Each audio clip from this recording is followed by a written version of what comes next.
आसतु ओडिशार ऐतिह्यपूर्ण गोटे जंगल भितर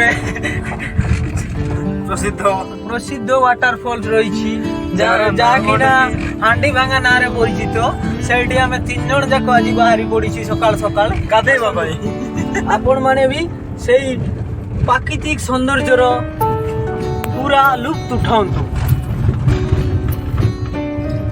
तो नमस्कार मु सदानंद आपण को लेकिन जाऊँगी केउंझर गोटे कालीमाटी सामने नामी वाटरफॉल हांडीभांगा जोटी कि ना सबू हांडीभांगा हुए से तार ना हांडीभांगा दिया आमर ड्राइवर बाबू सुशांत मने मने टिके टिके हसुची किंतु आ किछि कहि पार के नहीं। हो हेले चलो जाए देखे। धन्यवाद। धन्यवाद।